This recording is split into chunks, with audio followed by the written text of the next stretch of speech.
Hey everyone, my name is Alyssa Hartzler, and the researcher I chose for our behaviorist biography was Joseph S. Lalli.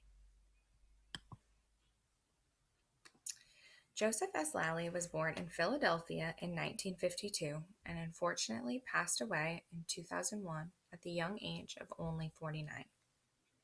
Lalli received his bachelor's degree in 1977 at Westchester University, his master's degree in 1985 at Millersville University, and in 1990 he received his doctorate at Lehigh University.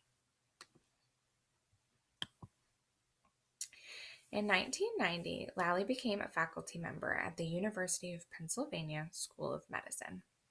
He worked there for 9 years, during which he published more than 100 papers. Throughout his time at the university, he was also the director of the biobehavioral unit at a children's hospital and served on the JABA Board of Editors as associate editor for 2 terms. Here's a list of the articles I read on Lalli's work.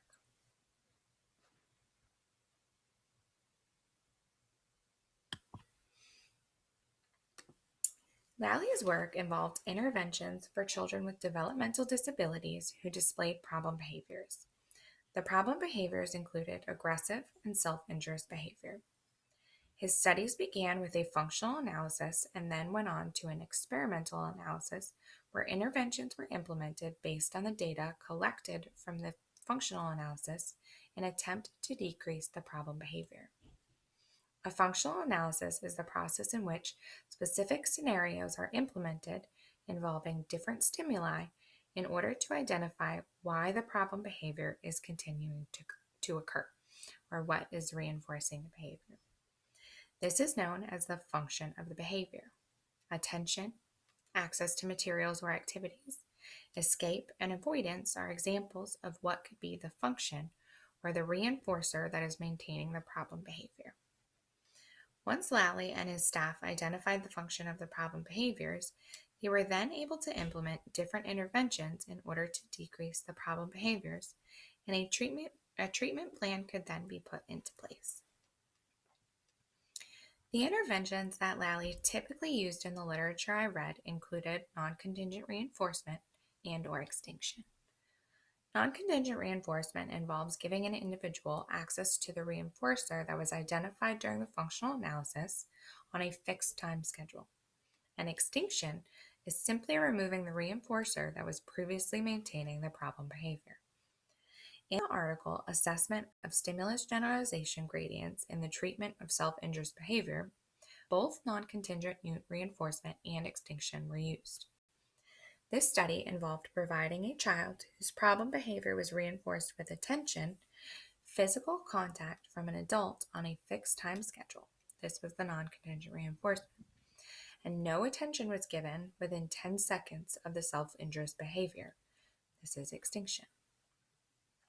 By using non-contingent reinforcement on a fixed time schedule, independent of the child's behavior, and extinction, the children in these studies no longer associated their problem behaviors with the reinforcer. Therefore, the behavior decreased. This was a common theme throughout Lalli's literature. When the reinforcer was no longer associated with the problem behavior, the rate of behavior decreased significantly. Here are the questions I chose for my mock interview. How did you get into the field of ABA? What inspired you to follow that path? Was there a specific age group you enjoyed working with most, and why? What other intervention strategies did you find successful with decreasing aggressive and/or self-injurious behavior? Or would you say non-contingent reinforcement and extinction were the most successful in your experience? What advice would you give a special educator on how to express to members of their team the importance of conducting an FBA when problem behaviors occur? In the school setting, there's a lot of pushback when it comes to requesting an FBA or BIP.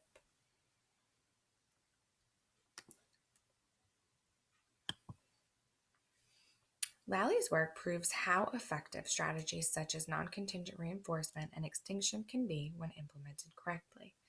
and how important a functional analysis is in the process of developing a behavior intervention plan.